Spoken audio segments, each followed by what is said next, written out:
Is your Venmo strategy just sending money to friends?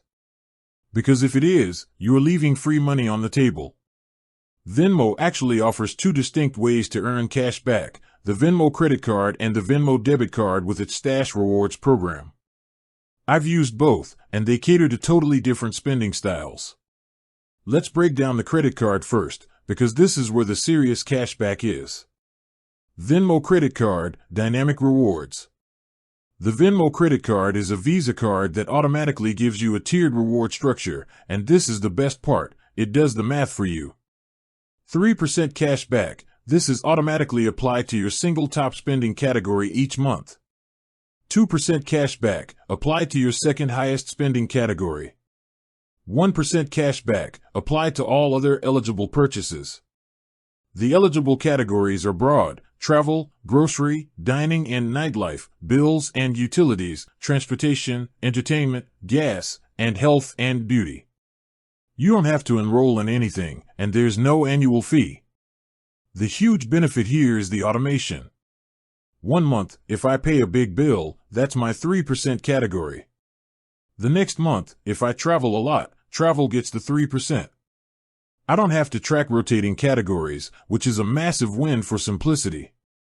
The cashback is added right to your Venmo balance monthly, and rumor has it, there's currently no cap on how much 3% or 2% cashback you can earn. Venmo debit card, the Stash program. The debit card's rewards, called Venmo Stash, are focused on encouraging you to use the debit card and link other Venmo services. It's built around earning cash back at curated bundles of brands. The rate you earn is tiered based on your Venmo engagement. 1% cash back. You get this basic rate on purchases at your selected brands just by using the Venmo debit card.